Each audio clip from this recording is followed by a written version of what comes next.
حلوين، فيديو النهارده للبنات اللي بتكره الميك اب او كل ما تحط ميك اب تحس ان شكلها اتغير، كبر في السن، الميك اب مش لايق عليها. النهارده هقولك على 7 نقط مهمه جدا وهنعمل مع بعض لوك ميك اب سهل جدا وبسيط. هشرح كل حاجه للمبتدئين، ازاي تخلي الميك اب ينور بشرتك، يصغرك في السن ويخلي وشك منور. يلا بينا نبتدي. عايزه اقولك على حاجه مهمه جدا، لو انت حاسه ان الميك اب بيغير من ملامحك او وصلت لقرار ان لا الميك اب مش بيليق عليا، فعايزه اقولك ان ده قرار غلط او فكره غلط. الميك اب معمول علشان يحلي شكلنا او يداري الارهاق بتاع بشرتنا ويخلي شكلنا منور وحلو واصغر، فمعنى كده ان انت بتعملي حاجه غلط في الميك اب. فالنهارده هقولك ازاي تعملي ميك اب سهل جدا طبيعي جدا على البشره.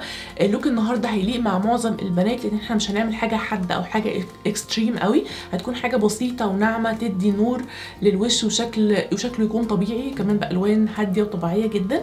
فركزي معايا في الفيديو ده.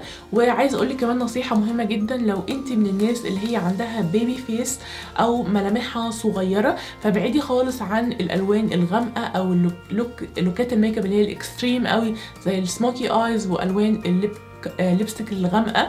خليكي دايما في الحاجات الطبيعيه الفاتحه اللي تنور وشك تديكي كده لوك جميل وناعم سوفت وجلوي لوك.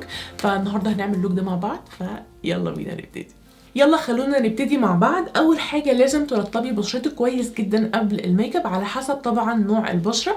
لو بشرتك جافه بنرطبها بحاجه بتكون كريم، ولو دهنيه او مختلطه نستخدم جل اللي هو بيكون خفيف ما فيهوش اي زيوت خالص. وبترطبي بشرتك كويس جدا وبعد كده بتستني 5 دقايق قبل ما نبدا الميك اب. اول نصيحه وهي الفاونديشن او كريم الاساس. لو انت بشرتك ما فيهاش مشاكل خليكي دايما في الفاونديشنز التغطيه بتاعتها من خفيفه لمتوسطه اللي هي من لايت لميديوم كفرج. لو انت ما عندكيش مشاكل كبيره جدا او هالات شديده او تصبغات جامده جدا فده هيكون ممتاز ليكي قوي. والاهم من كده ان درجه الفاونديشن تكون نفس لون بشرتك بالظبط، بلاش تكون افتح بلاش تكون اغمق علشان يكون شكلها طبيعي. والاهم من كل ده الدمج. فتعالوا نشوف هندمج الفاونديشن دلوقتي ازاي. بالنسبه للبرايمر ممكن تحطي برايمر قبل الفاونديشن بس خليه للمناسبات او الخروجات المهمه، لكن لو هتحطي فاونديشن كل يوم، وانا مش بفضل اصلا انك تحطي فاونديشن كل يوم، حاولي على قد ما تقدري تقللي جدا استخدام البرايمر علشان ما يأذيش بشرتك ويطلع لك مسامات واسعه. اول حاجه هنحط الفاونديشن زي ما احنا شايفين بالشكل ده. وحاولي على قد ما تقدري كميه الفاونديشن ما تبقاش كبيره. الفاونديشن على الاماكن بس اللي انا عايزه انورها بالشكل ده. ممكن تستخدمي اي فاونديشن عندك بس اهم حاجه يكون نفس درجتك بالظبط. بعد كده نيجي لمرحله دمج الفاونديشن، واهم حاجه لازم تدمجيه بشكل كويس. ممكن تستخدمي حاجه من الاثنين دول، يا اما البيوتي بلندر او سفنجه الميك اب، وتاكدي ان هي تكون مبلوله ومعصوره كويس جدا ما فيهاش اي ميه، هتلاقيها كبرت في الحجم بالشكل اللي انتوا شايفينه ده. او نستخدم اللي هي البلندنج براش الكابوكي براش بتاعه الميك اب. دي هتديكي تغطيه اتقل ودي هتديكي تغطيه طبيعيه شويه. انا بحب استخدم الاثنين، بحب استخدم الفرشه الاول وبعد كده البيوتي بلندر. لو هتستخدمي الفرشه يبقى تستخدميها بالشكل ده اكنك بتطبطبي او بتدخلي الفاونديشن جوه بشرتك بالشكل ده، لكن مش بمسح الفاونديشن، لا ابدا. زي ما انتم شايفين بطبطب او بدخل الفاونديشن جوه بشرتي بالشكل ده. وبعد كده ببتدي اعمل دوائر بسيطه لو انت عايزه تدمجيه كويس. والاهم ان انت تدمجي الفاونديشن بسرعه بعد ما تحطيه على بشرتك لو كان التكتشر بتاعه تقيل شويه عشان ما يغيرش او ما يكون شكله طبيعي على البشره. لو هتستخدمي البيوتي بلندر بس يبقى برضو بنستخدمها عن طريق الطبطبه، بتطبطبي كده وتشيلي، لكن برضو مش بنمسح بيها الفاونديشن بالشكل ده. مجرد بس ان انت بتضغطي الفاونديشن جوه مسامات البشره علشان يكون شكله طبيعي. تاني نصيحة وهي الكونتور والكونسيلر. ودول حاجة مهمة جدا بتنور الميك اب وبتغير من شكلك. دايما لما تستخدمي كونسيلر خليه افتح من درجتك بدرجة واحدة بس، بلاش افتح من كده بكتير جدا عشان ما يقلبش جراي. ولو انتي لون بشرتك غامق وعندك هالات سودة استخدمي الدرجات اللي هي على لونها على اصفر شوية علشان تعمل كوريكتور لتحت العين وتنوره من غير ما تقلب على لون رمادي. هنحط الكونسيلر بالشكل ده ونسحبه لبره علشان يسحب العين. ممكن تحطي كمية صغيرة جدا على الأنف والجبهة والجزء ده علشان ينور البشره ويديكي نور ويخلي البشره شكلها احلى.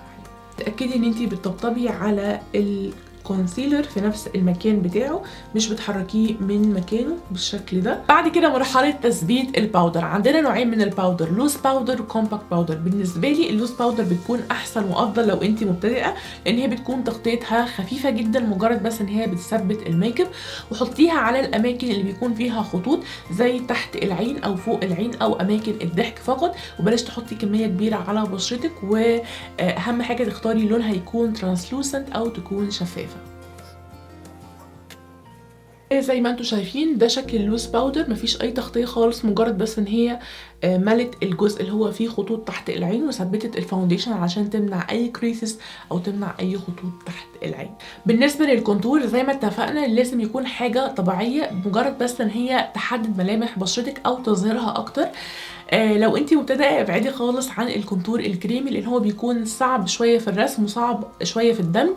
خليكي في الانواع اللي هي الباودر، ممكن تستخدمي بداله اي نوع برونزر عندك بيكون بالشكل ده، مجرد ان هو بس بيدي تحديد الوش بطريقه احسن، وفي نفس الوقت بيكون دمجه سهل جدا.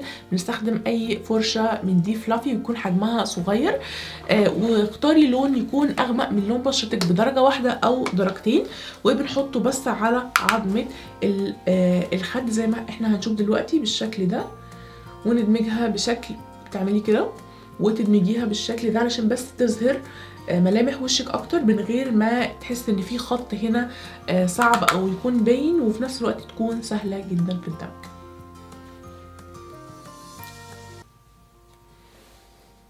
النصيحة اللي بعد كده وهي ميك اب الحواجب. اوعي تغمقي لون حواجبك. لو انت ما عندكيش مشكلة كبيرة او فراغات، استخدمي احسن القلم او الباودر، هيدوكي شكل طبيعي جدا ويخلي شكل حواجبك كويسة. واهم حاجة تختاري حاجة تكون نفس لون حواجبك بالظبط. اول حاجة استخدمي اي فرشة حواجب عندك وابتدي مشطي بيها او سرحي بيها الحواجب لفوق بالشكل ده علشان تكون شكلها طبيعي.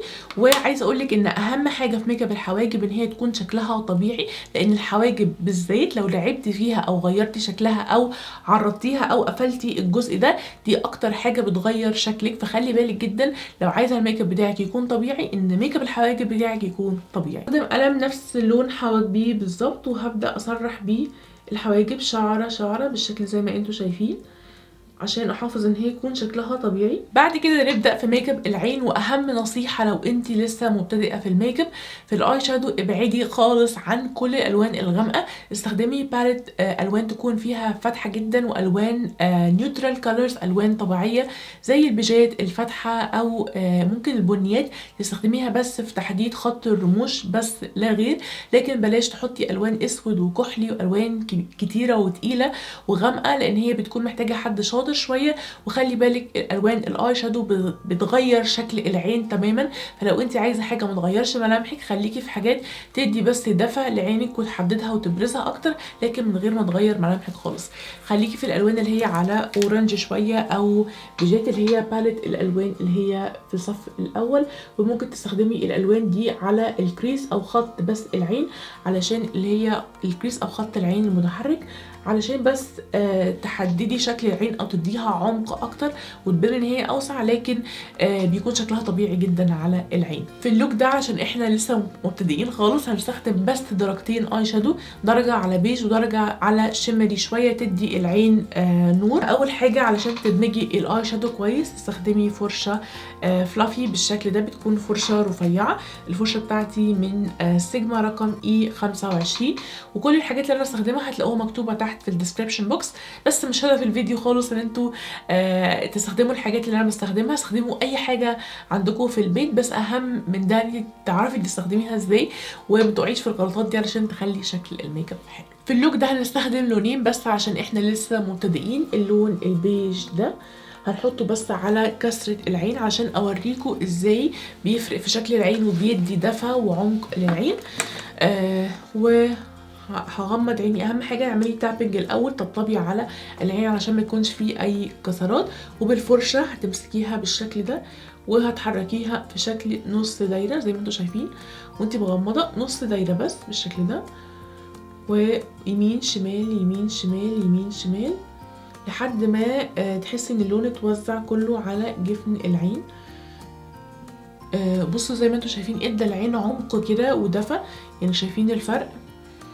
واللون برضو ستيل لسه طبيعي خالص لون بشرتك. وخدي فرشه واحده، يعني اعملي تاب واحده بس في فرشه الاي شادو، بلاش تحطي كتير علشان اللون يفضل طبيعي ويكون سهل كمان معاكي في الدمج. بعد كده خدي اي لون يكون شمري شويه بس على بيج زي الدرجه دي او الدرجتين دول. لو ما عندكيش اللون ده ممكن تستخدمي هايلايتر عادي جدا، واستخدمي ايدك ان انت تحطيه فوق جفن العين المتحرك بالشكل ده، وافضلي وزعيه بايدك على جفن العين لحد ما يندمج خالص. ذمتكم في اسهل من كده؟ في لوك ميك اب اسهل من كده. زي ما انتم شايفين الفرق بين العين دي شكلها اوسع شويه، والعين دي عشان الفاونديشن خلاها كلها لون واحد فتحسوا ان هي مبطنه، لكن دي بتدي العين عمق ودفى وبتخلي شكل الميك اب احسن. الخطوه دي اختياريه ان انت تجيبي اللون اللي انت حطيتيه على الكريس اللي هو لون بيج بفرشه رفيعه جدا، وتحددي بس بيه العين من تحت بالشكل ده، جفن العين السفلي، عشان بس يديه دفى ويخلي شكله كويس. ممكن تعملي الخطوه دي، ولو مش حابه ممكن تكتفي بس انت تحطي ماسكارا في الرموش اللي تحت. بعد كده نيجي للايلاينر. وعايزه اقولك اهم حاجه في الايلاينر اللي انت اوعي تحددي كل المنطقه دي او جفن العين المتحرك بالايلاينر، بيخلي شكل العين مبطن وبيخليها اصغر بكتير. الاحلى من كده ان انت ترسمي بس وينج او جناح للايلاينر وتوصليه لحد اخر العين، بس هيدي العين سحبه ووسع، وفي نفس الوقت هتحافظي على شكل الاي شادو ومساحه الجفن اللي هي وانت مفتحه.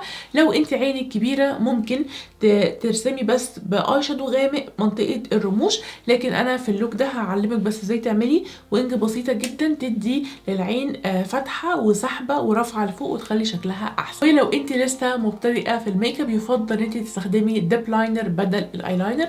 الديب لاينر اللي هو بتكون فرشته شويه تخينه بالشكل ده، لكن الايلاينر بتكون فرشته ارفع ومحتاج حد اشطر وخبره اكتر في الايلاينر، فخليكي احسن في الديب لاينر. وبعد كده ان شاء الله لما تبقي محترفه ممكن ترسمي عادي بايلاينر. هنرسم الايلاينر بتاعنا واحنا مفتحين عادي.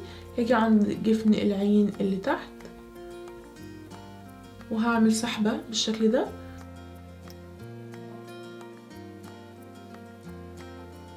وزي ما انتم شايفين ركبت رموش بسيطه جدا طولها مناسب للعين، وفي نفس الوقت شكلها رقيق جدا ومتفرقه. لو عايزيني اعمل حلقه مخصوص او فيديو كبير جدا ونشرح فيه ازاي نركب الرموش وازاي نختارها اكتبوا لي في الكومنتس تحت.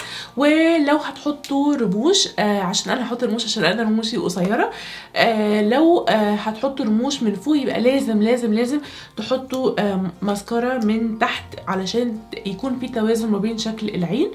اهم حاجه كمان ان انتوا الرموش اللي تحت تحطوا فيها ماسكارا بسيطه جدا، ده هيدي وسع للعين. والاهم ان انتوا تحطوها بطريقه صح بالشكل ده. بتستخدموا فرشه تكون شايفين من هنا بتكون كيرفت كده شويه، وبحطها على الرموش بالشكل ده. ودلوقتي هوريكم شكل الرموش السفليه ازاي بيفرق في ميك اب العين. الفرق الرموش اللي تحت هنا ادت وسع للعين ازاي وحددتها اكتر من غير ما استخدم اي الوان، من غير ما استخدم كحل ولا اي شادو.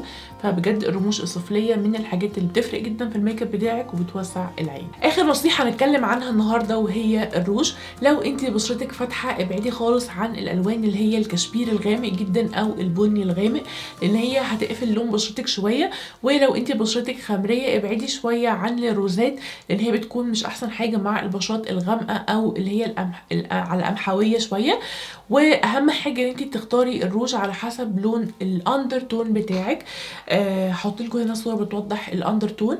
ولو عايزيني برضو اعمل حلقه كامله عن ازاي تختاري درجه الروج المناسبه لبشرتك اكتبوا لي تحت في الكومنتس، لان فعلا الروج من اهم الحاجات اللي بتفرق في لوك الميك اب بتاعك، يا اما ينوره ويضيف لي يا اما يقفل البشره ويخلي شكل البشره مش كويس. الاول هستخدم ليب لاينر وهيكون اغمق من لون شفايفي درجه واحده بس علشان يحددها.